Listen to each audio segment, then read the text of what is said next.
ನಮಸ್ಕಾರ, ಹೇಗಿದ್ರೆ ನೀವೆಲ್ಲರೂ. ನಾನು ಸುಬ್ರಹ್ಮಣ್ಯ ಎಸ್ ಹಂಡಿಗೆ. ಬಂಧುಗಳೇ, ರಾಜ್ಯದ ಒಂದು ವಿಧಾನಸಭಾ ಕ್ಷೇತ್ರದಲ್ಲಿ ನಾಟಕೀಯ ಬೆಳವಣಿಗೆ ಆಗಿದೆ ಅಥವಾ ಬೇರೆ ರೀತಿಯಂತ ಒಂದು ಡೆವಲಪ್ಮೆಂಟ್ ಆಗಿದೆ. ಯಾವುದು ಅಂದ್ರೆ ಶೃಂಗೇರಿ ವಿಧಾನಸಭಾ ಕ್ಷೇತ್ರ. ಅಲ್ಲಿ ಹಾಲಿ ಶಾಸಕರಿದ್ದು ಕಾಂಗ್ರೆಸ್ನ ಟಿ.ಡಿ. ರಾಜೇಗೌಡ ಸತತ ಎರಡನೇ ಬಾರಿಗೆ ರಾಜೇಗೌಡರು ಗೆಲುವನ್ನ ಸಾಧಿಸಿದ್ರು. ಅವರ ಆಪೋಸಿಟ್ ಇದ್ದಿದ್ದು ಡಿ.ಎನ್. ಜೀವರಾಜ್, ಹಿಂದೆ ಸಚಿವರು ಕೂಡ ಆಗಿದ್ರು, ನಿಮ್ಮಲ್ಲಿ ಸಾಕಷ್ಟು ಮಂದಿಗೆ ಗೊತ್ತಿರಬಹುದು. ಈಗ ಏನಾಗಿದೆ ಅಂದ್ರೆ ಒಂದು ನಾಟಕೀಯ ಬೆಳವಣಿಗೆಯಲ್ಲಿ ಶಾಸಕರೇ ಇದೀಗ ಅದಲು ಬದಲಾಗುವಂತ ಪರಿಸ್ಥಿತಿ ಎದುರಾಗಿದೆ. ಮಾಜಿ ಇದ್ದವರು ಹಾಲಿ ಆಗ್ತಿದ್ದಾರೆ, ಹಾಲಿ ಇದ್ದಂತವರು ಮಾಜಿ ಆಗ್ತಾ ಇದ್ದಾರೆ. ಚುನಾವಣಾ ಆಯೋಗ ಮತ್ತೆ ಹೈಕೋರ್ಟ್ ಇದಕ್ಕೆ ಸಂಬಂಧಪಟ್ಟ ಹಾಗೆ ಅಧಿಕೃತವಾಗಿ ಘೋಷಣೆ ಮಾಡೋದು ಮಾತ್ರ ಬಾಕಿ ಇದೆ. ಈಗ ಬಹಳ ಕುತೂಹಲ ಮೂಡಿಸ್ತಾ ಇದೆ, ಮುಂದೆ ಏನಾಗಬಹುದು ಎನ್ನುವಂತ ರೀತಿಯಲ್ಲಿ. ಕೇವಲ ಶೃಂಗೇರಿ ಮಾತ್ರ ಅಲ್ಲ, ಬೇರೆ ಬೇರೆ ವಿಧಾನಸಭಾ ಕ್ಷೇತ್ರಗಳಲ್ಲೂ ಕೂಡ ಇಂಥದ್ದೊಂದಷ್ಟು ಬೆಳವಣಿಗೆ ಆಗ್ತಾ ಇದೆ. ಅಂದ್ರೆ ಏನಾಗುತ್ತೆ ಅಂದ್ರೆ, ಈಗ ಕಡಿಮೆ ಅಂತರದಿಂದ ಸ್ವತಂತ್ರ ಅಭ್ಯರ್ಥಿಗಳು ಏನ್ ಮಾಡ್ತಾರೆ ಅಂದ್ರೆ ಸೀದಾ ಕೋರ್ಟ್ಗೆ ಹೋಗ್ತಾರೆ. ಅಲ್ಲಿ ಮರು ಎಣಿಕೆ ಅಥವಾ ಬೇರೆ ಬೇರೆ ಒಂದಷ್ಟು ಡೆವಲಪ್ಮೆಂಟ್ ಎಲ್ಲವೂ ಕೂಡ ಆಗುತ್ತೆ. ಉದಾಹರಣೆ ಬಾಗೇಪಲ್ಲಿಯಲ್ಲಿ ನೆನಪಿರಬಹುದು, ಅಲ್ಲಿ ಹಾಲಿ ಶಾಸಕರನ್ನ ಅಸಿಂಧು ಅಂತ ಹೇಳಿ ಘೋಷಣೆಯನ್ನ ಮಾಡಲಾಗಿತ್ತು. ಅದೇ ರೀತಿಯಾಗಿ ಮಾಲೂರಿನಲ್ಲೂ ಕೂಡ ಅದೇ ರೀತಿಯಾದಂಥ ಬೆಳವಣಿಗೆ ಆಗಿತ್ತು. ಜಯನಗರದಲ್ಲೂ ಕೂಡ ಹೆಚ್ಚು ಕಡಿಮೆ ಅದೇ ರೀತಿಯ ಡೆವಲಪ್ಮೆಂಟ್ ಆಗಿತ್ತು. ಇದೀಗ ಶೃಂಗೇರಿ ವಿಚಾರದಲ್ಲೂ ಕೂಡ ಅಂಥದ್ದಾಗಿದೆ. ಏನು ಅನ್ನೋದನ್ನ ವಿವರವಾಗಿ ಗಮನಿಸ್ತಾ ಹೋಗೋಣ. ಮುಂದುಗಡೆ ಕಳೆದ ಚುನಾವಣೆ 2023 ಮೇ 13ನೇ ತಾರೀಕು ಫಲಿತಾಂಶ ಬರುತ್ತೆ. ಶೃಂಗೇರಿಯಲ್ಲಿ ಟಿ.ಡಿ. ರಾಜೇಗೌಡರು ಕಡಿಮೆ ಮತಗಳಿಂದ ಗೆಲುವನ್ನ ಸಾಧಿಸ್ತಾರೆ. ಎಷ್ಟು ಟಿ.ಡಿ. ರಾಜೇಗೌಡರು ಪಡೆದಂತ ಮತ? 59,171. BJP candidate D N. ಜೀವರಾಜ್ 58,970. ಕೇವಲ 201 ಮತಗಳಿಂದ ರಾಜೇಗೌಡರು ಗೆಲುವನ್ನ ಸಾಧಿಸಿ ಬಿಟ್ಟಿದ್ರು. ಸುಧಾಕರ್ ಶೆಟ್ಟಿ ಅಂತ ಹೇಳಿ ದಳದ ಅಭ್ಯರ್ಥಿ ಇದ್ರು. 19,417 ಮತವನ್ನ ಅವರು ಪಡೆದುಕೊಂಡಿದ್ರು. ಅದಾದ ಬಳಿಕ ಬಹಳ ಚರ್ಚೆ ಆಗಿದ್ದು ಅಂಚೆ ಮತಗಳಿಗೆ ಸಂಬಂಧಪಟ್ಟ ಹಾಗೆ. ಏನು ಒಟ್ಟು ಬಿದ್ದಂತ ಅಂಚೆ ಮತ 1,822. ಈ ಲೆಕ್ಕವನ್ನ ಕೇಳ್ಕೊಳ್ಳಿ, ಬಹಳ ಇಂಟ್ರೆಸ್ಟಿಂಗ್ ಆಗಿದೆ. ಅದರಲ್ಲಿ ತಿರಸ್ಕೃತ ಆಗಿದ್ದು 279. ಅವುಗಳನ್ನ ತಿರಸ್ಕೃತ ಮಾಡಲಾಗಿತ್ತು, ಸರಿಯಾದ ರೀತಿಯಲ್ಲಿ ಇಲ್ಲ, ಅಥವಾ ಅದ್ರಲ್ಲೇನೋ ತಿದ್ದಲಾಗಿದೆ ಅಥವಾ ಇನ್ನೊಂದೇನೋ ಆಗಿದೆ, ಅಥವಾ ಸರಿಯಾದ ರೀತಿಯಲ್ಲಿ ಆ ಮತ ಚಲಾವಣೆ ಆಗಿಲ್ಲ ಎನ್ನುವ ರೀತಿಯಲ್ಲಿ 279 ತಿರಸ್ಕೃತ ಮಾಡಲಾಗಿತ್ತು. ಕೊನೆಯದಾಗ ಉಳ್ಕೊಂಡಿದ್ದೆಷ್ಟು? 1,540.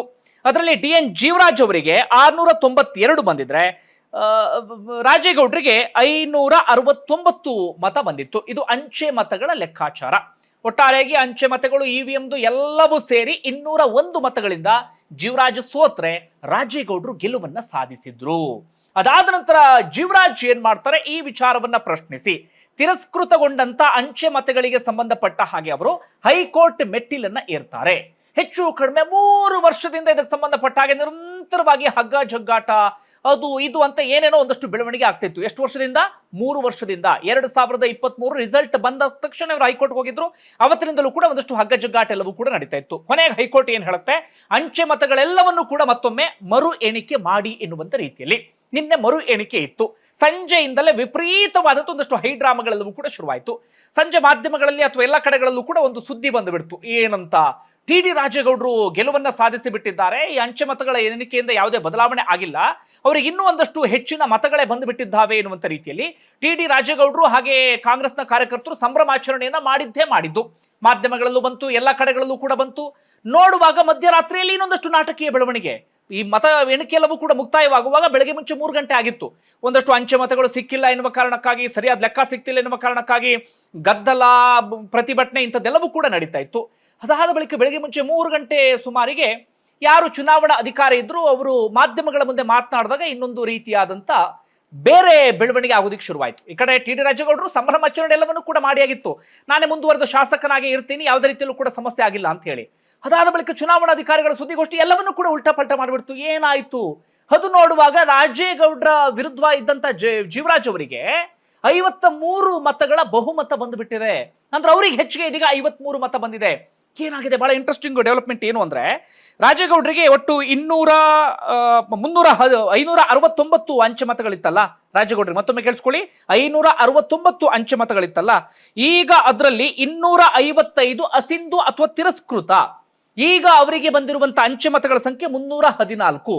ಜೀವರಾಜ್ ಅವರಿಗೆ 692 ಬಂದಿತ್ತಲ್ಲ, ಅದರಲ್ಲಿ 2 ತಿರಸ್ಕೃತ. ಅವ್ರಿಗೆ ಬಂದಂತ ಮತಗಳು ಈಗ 690. ಒಟ್ಟಾರೆ ಲೆಕ್ಕಾಚಾರ ಮಾಡಿ ನೋಡಿದಾಗ ಇದೀಗ ಜೀವರಾಜ್ ಅವರೇ 53 ಮತಗಳಿಂದ ಇದೀಗ ಮುಂದೆ ಇದ್ದಾರೆ.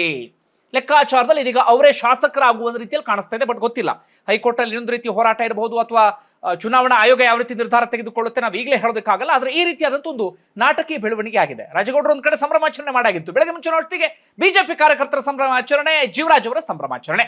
ಈಗ ಕಾಂಗ್ರೆಸ್ನ ಆರೋಪ ಏನು, ಬಿಜೆಪಿ ಅವರ ವಿಚಾರ ಏನು, ಅದನ್ನ ಗಮನಿಸ್ತಾ ಹೋಗೋದಾದ್ರೆ ಕಾಂಗ್ರೆಸ್ನವರಿಗೆ ಹೇಳ್ತಾ ಇರೋದೇನಪ್ಪಾ ಅಂದ್ರೆ ಒಂದಷ್ಟು ಪಾಯಿಂಟ್ಸ್ಗಳು ನಮಗೂ ಕೂಡ ಯೋಚನೆ ಮಾಡುವ ರೀತಿಯಲ್ಲಿ ಆಗುತ್ತೆ. ಕಾಂಗ್ರೆಸ್ನವ್ರು ಹೇಳ್ತಾ ಇರೋದೇನಪ್ಪಾ ಅಂದ್ರೆ ಅವ್ರು ಒಂದು ಹೇಳ್ತಾ ಇರೋದು, ಆ ಮತಪೆಟ್ಟಿಗೆ ಇತ್ತಲ್ಲ ಅದು ಸರಿಯಾದ ರೀತಿಯಲ್ಲಿ ಸೀಲ್ ಆಗಿರ್ಲಿಲ್ಲ, ಲಾಕು ಕೂಡ ಕಟ್ ಆಗಿತ್ತು, ಅಲ್ಲೇನೋ ಎಡವಟ್ಟು ಆಗಿದೆ ಎನ್ನುವಂತ ರೀತಿಯಲ್ಲಿ ಅವ್ರು ಹೇಳ್ತಾ ಇರೋದು ಈಗ ಟ್ಯಾಂಪರಿಂಗ್ ಮಾಡಲಾಗಿದೆ, ಅಂದ್ರೆ ತಿದ್ದುವಂತ ಕೆಲಸವನ್ನ ಮಾಡಲಾಗಿದೆ ಅಂತ.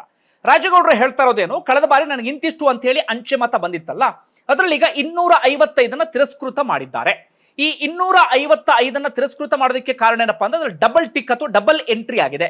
ಟಿ ರಾಜಗೌಡರಿಗೂ ಕೂಡ ಲೈನ್ ಎಳೆದಿದ್ದಾರೆ, ಆ ಕಡೆ ಜೀವರಾಜ್ ಅವರ ಹೆಸರು ಮುಂದೆ ಕೂಡ ಲೈನ್ ಎಳೆದಿದ್ದಾರೆ, ಡಬಲ್ ಎಂಟ್ರಿ ಆಗಿದೆ.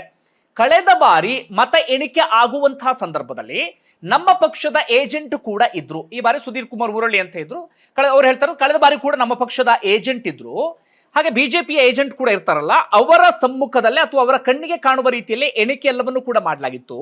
ಕಳೆದ ಬಾರಿ ಸರಿ ಅಂತ ಅನಿಸಿಕೊಂಡಿದ್ದಂತಹ ಮತಗಳು, ಸ್ಪಷ್ಟವಾಗಿ ಕೇಳಿಸ್ಕೊಳ್ಳಿ, ಕಳೆದ ಬಾರಿ ಸರಿ ಅಂತ ಅನಿಸಿಕೊಂಡಂತಹ ಮತಗಳು ಈಗ ತಿರಸ್ಕೃತ ಆಗೋದಿಕ್ಕೆ ಹೇಗೆ ಸಾಧ್ಯ, ಇಲ್ಲಿ ಯಾರ್ದು ಎಡವಟ್ಟು ಅಂತ ಹೇಳಿ ಅದಕ್ಕೆ ಸಂಬಂಧಪಟ್ಟಾಗ ಇದೀಗ ಅವ್ರು ಹೋಗಿ ದೂರನ್ನು ಕೂಡ ಕೊಟ್ಟಿದ್ದಾರೆ. ಕಳೆದ ಬಾರಿ ಇದ್ದಂತ DC ಇಂದ ಹಿಡಿದು ಚುನಾವಣಾ ಅಧಿಕಾರಿಯಿಂದ ಹಿಡಿದು ಜೀವರಾಜ್ ಇವರೆಲ್ಲರ ವಿರುದ್ಧ ದೂರನ್ನು ಕೊಟ್ಟಿದ್ದಾರೆ. ಈಗ ಕಾಂಗ್ರೆಸ್ನವರು ಮುಂದುವರೆದು ಹೇಳ್ತಾ ಇರೋದೇನಪ್ಪಾ ಅಂದ್ರೆ ಮತ ಎಣಿಕೆ ಎಲ್ಲವೂ ಕೂಡ ಮುಕ್ತಾಯ ಆದ ಬಳಿಕ ಅದನ್ನ ಟ್ಯಾಂಪರ್ ಮಾಡಿದ್ದಾರೆ, ಅದನ್ನ ತಿರುಚಿದ್ದಾರೆ, ಜೀವರಾಜ್ ಅವರೇ ಸೇರ್ಕೊಂಡು ತಿರುಚಿದ್ದಾರೆ. ತಿರುಚಿದ ಬಳಿಕ ಅವರು ಅದೇ ವಿಶ್ವಾಸದಲ್ಲಿ ಕೋರ್ಟ್ಗೆ ಹೋಗಿ ಅದನ್ನ ಇಲ್ಲಿವರೆಗೆ ಎಳ್ಕೊಂಡು ಬಂದು ಅನ್ನೋದು ಅವರ ಮಾತು. ಈಗ ಸಹಜವಾಗಿ ನಮ್ಮಲ್ಲೂ ಮೂಡುವಂತ ಪ್ರಶ್ನೆ ಅದೇ, ಅಂದ್ರೆ ಕಳೆದ ಬಾರಿ ಸಿಂಧು ಅಂತ ಆಗಿದ್ದು ಈ ಬಾರಿ ಅಸಿಂಧು ಆಗೋದಿಕ್ಕೆ ಹೇಗೆ ಸಾಧ್ಯ? ಕಳೆದ ಬಾರಿ ಪುರಸ್ಕೃತ ಆದಂತ ಮತಗಳು ಈ ಬಾರಿ ತಿರಸ್ಕೃತ ಆಗೋದಿಕ್ಕೆ ಹೇಗೆ ಸಾಧ್ಯ? ಒಂದೋ ಆಗಿನವ್ರು ತಪ್ಪು ಮಾಡಿರ್ಬೇಕು, ಇಲ್ಲ ಅಂತಾದ್ರೆ ಈಗಿನವ್ರದ್ದು ತಪ್ಪಾಗಿರ್ಬೇಕು. ಈಗಿನಂದ್ರೆ ಈಗ ಚುನಾವಣಾ ಅಧಿಕಾರಿ ಏನು ತಪ್ಪು ಮಾಡಿಲ್ಲ, ಏಜೆಂಟ್ಗಳ ಸಮ್ಮುಖ ಅಂತದೆಲ್ಲವೂ ಕೂಡ ಆಗಿದೆ, ಮಧ್ಯದಲ್ಲಿ ಏನೋ ಆಗಿರಬೇಕು, ಅದು ಸಹಜವಾಗಿ ಮೂಡುವಂತ ಪ್ರಶ್ನೆ. ಸದ್ಯಕ್ಕೆ ಇಲ್ಲಿವರೆಗೆ ಬಂದು ನಿಂತ್ಕೊಂಡಿದೆ. ಈಗ ಮುಂದೇನು ಅಂದ್ರೆ ಜೀವರಾಜ್ ಅವರು ಸಂಭ್ರಮಾಚರಣೆ ಮಾಡ್ತಿದ್ದಾರೆ, ಅವ್ರು ಹೇಳ್ತಿದ್ದಾರೆ ನನಗೆ ಈಗ ಪ್ರಮಾಣ ಪತ್ರವನ್ನು ಕೊಡಬೇಕು, ನಾನೇ ಮುಂದಿನ ಶಾಸಕ ಎನ್ನುವಂತ ರೀತಿಯಲ್ಲಿ. ಸದ್ಯಕ್ಕೆ ಚುನಾವಣಾ ಅಧಿಕಾರಿ ಹೇಳ್ತಾ ಇರೋದು ಹೆಚ್ಚಿನದು ಯಾವುದು ಕೂಡ ನನಗೆ ಅಧಿಕಾರ ವ್ಯಾಪ್ತಿಯಲ್ಲಿ ಇಲ್ಲ, ನಾನು ಇದನ್ನು ಚುನಾವಣಾ ಆಯೋಗಕ್ಕೆ ತಿಳಿಸಬಹುದು, ಹಾಗೆ ಹೈಕೋರ್ಟ್ ಗಮನಕ್ಕೆ ತರಬಹುದು, ಅದನ್ನ ಅವರಿಗೆ ಏನೇನು ದಾಖಲೆಗಳನ್ನು ಕೊಡಬೇಕು ಗಮನಕ್ಕೆ ತರಬೇಕು, ಆ ಕೆಲಸವನ್ನ ಮಾಡಿದ್ದೇನೆ, ಮುಂದಿನ ನಿರ್ಧಾರವನ್ನ ಹೈಕೋರ್ಟ್ ಅಥವಾ ಚುನಾವಣಾ ಆಯೋಗ ತೆಗೆದುಕೊಳ್ಳುತ್ತೆ ಎನ್ನುವಂತ ರೀತಿಯಲ್ಲಿ ಎರಡು ಆಗ್ಬಹುದು. ಒಂದು ಜೀವರಾಜ್ ಅವರೇ ಮುಂದಿನ ಶಾಸಕ ಅಂತ ಹೇಳಿ ಘೋಷಣೆಯನ್ನ ಮಾಡಬಹುದು, ಅಥವಾ ಕಾಂಗ್ರೆಸ್ನವರು ಆರೋಪ ಮಾಡ್ತಿದಾರಲ್ಲ ಟ್ಯಾಂಪರಿಂಗ್ ಆಗಿದೆ ಅದು ಇದು ಅಂತ ಹೇಳೋದಕ್ಕೆ ಸಂಬಂಧಪಟ್ಟ ಹೊಸದಾಗಿ ತನಿಖೆ ಅಂತದೇನಾದ್ರೂ ಆರಂಭ ಆದ್ರೂ ಆಗಬಹುದು. ಸದ್ಯಕ್ಕಂತೂ ಶೃಂಗೇರಿ ವಿಧಾನಸಭಾ ಕ್ಷೇತ್ರದಲ್ಲಿ ಒಂದಷ್ಟು ಗೊಂದಲ, ಒಂದಷ್ಟು ಅದು ಇದು ಎಲ್ಲವೂ ಕೂಡ ಇದ್ದೇನೆ. ಒಂದು ಕಡೆ DK ಶಿವಕುಮಾರ್ ಕೂಡ ಪ್ರತಿಕ್ರಿಯೆಯನ್ನು ಕೊಟ್ಟರು, ಇದೊಂದು ಅತಿ ದೊಡ್ಡ ಕ್ರಿಮಿನಲ್ ಕೃತ್ಯ ಆಗಿದೆ, ಇಡೀ ದೇಶದಲ್ಲೇ ಒಂದು ರೀತಿಯಲ್ಲಿ ಗಮನ ಸೆಳೆಯುವಂತ ಕ್ರಿಮಿನಲ್ ಕೃತ್ಯ ಇದು ಎನ್ನುವ ರೀತಿಯಲ್ಲಿ ಬಿಜೆಪಿ ಅಶೋಕ್ ಸೇರಿದಂತೆ ಬೇರೆಯವರೆಲ್ಲರೂ ಕೂಡ ಸಂಭ್ರಮಾಚರಣೆ ಮಾಡ್ತಾ ಇದ್ದಾರೆ. ಬರೀ ಇದೊಂದು ಕಡೆ ಅಂತಲ್ಲ, ಸಾಕಷ್ಟು ವಿಧಾನಸಭಾ ಕ್ಷೇತ್ರಗಳಲ್ಲಿ ಇಂಥದ್ದೇ ಪರಿಸ್ಥಿತಿ ಇದೆ. ಉದಾಹರಣೆಗೆ ಬಾಗೇಪಲ್ಲಿ ಸುಬ್ಬಾರೆಡ್ಡಿ ಅದು ನಿಮ್ಗೆ ಗೊತ್ತಿರಬಹುದು, ಅಲ್ಲೂ ಕೂಡ ಸಿಂಧು ಅಂತ ಘೋಷಣೆ ಮಾಡಲಾಯಿತು, ಅದಾದ ಬಳಿಕ ಅವರು ಕೋರ್ಟ್ ಹೋದ್ರೂ ಒಂದಷ್ಟು ಬೆಳವಣಿಗೆ ಆಗ್ತಾ ಇದೆ. ಅದೇ ರೀತಿಯಾಗಿ ನನಗೆ ನೆನಪಿರುವ ಹಾಗೆ ಮಾಲೂರಿನಲ್ಲಿ KY ನಂಜೇಗೌಡ ಅವರು ವಿಚಾರದಲ್ಲೂ ಸಿಂಧು ಅಂತ ಘೋಷಣೆ ಮಾಡಲಾಗಿತ್ತು, ಅದು ಕೂಡ ಕೋರ್ಟ್ ಹೋಗಿ ಅಲ್ಲೊಂದಷ್ಟು ಬೆಳವಣಿಗೆ ಆಗಿದೆ. ಜಯನಗರದಲ್ಲಿ ಹಾಗೆ ಆಗಿತ್ತು, ಸೌಮ್ಯರೆಡ್ಡಿ ವರ್ಸಸ್ CK ರಾಮಮೂರ್ತಿ, ಕೊನೆಗೆ ಮರು ಎಣಿಕೆ ಆಗಿ CK ರಾಮಮೂರ್ತಿ 16 ಮತಗಳಿಂದ ಅಲ್ಲಿ ಗೆಲುವನ್ನು ಸಾಧಿಸಿಬಿಡ್ತಾರೆ. ನೋಡಿ ಎಂತೆಂಥ ಬೆಳವಣಿಗೆ ಆಗ್ತವೆ ಅಂತ ಹೇಳಿ. ಕೇವಲ ಈ 3 ವಿಧಾನಸಭಾ ಕ್ಷೇತ್ರಗಳು ಮಾತ್ರ ಅಲ್ಲ, ಅದೇ ರೀತಿ ಗಾಂಧಿನಗರದಲ್ಲೂ ಕೂಡ ಅಂಥದ್ದೇ ಆಗಿತ್ತು, ಅಲ್ಲಿ ದಿನೇಶ್ ಗುಂಡೂರಾವ್ ಹಾಗೆ ಅವರ ಆಪೋಸಿಟ್ ಇದ್ದಂತ ಅಭ್ಯರ್ಥಿ, ಹೀಗೆ ಬೇರೆ ಬೇರೆ ವಿಧಾನಸಭಾ ಕ್ಷೇತ್ರಗಳಲ್ಲಿ ಇಂಥದ್ದಾಗ್ತಾ ಇದ್ದಾವೆ. ಒಂದು ರೀತಿಯಲ್ಲಿ ಕುತೂಹಲ ಬೆಳವಣಿಗೆ, ಮಾಜಿ ಇದ್ದವ್ರು ಹಾಲಿ ಆಗೋದು, ಹಾಲಿ ಇದ್ದಂಥವ್ರು ಮಾಜಿ ಆಗೋದು. ಒಂದು ವೇಳೆ ಸದ್ಯಕ್ಕೆ ನನ್ನ ಅಭಿಪ್ರಾಯ ಏನು ವ್ಯಕ್ತಪಡಿಸೋಕೆ ಹೋಗ್ತಾ ಇಲ್ಲ, ಇಷ್ಟು ಬೆಳವಣಿಗೆ ಆಗಿದೆ, ಅದು ನಿಮ್ಗೆ ಗಮನಕ್ಕೆ ತರ್ತಾ ಇದ್ದೇನೆ. ನಿಮ್ಗೆ ಏನಿಸ್ತಾ ಕಮೆಂಟ್ ಬಾಕ್ಸಲ್ಲಿ ಮೆನ್ಷನ್ ಮಾಡಿ. ಧನ್ಯವಾದ ವಿಡಿಯೋ ನೋಡಿದ್ದಕ್ಕಾಗಿ.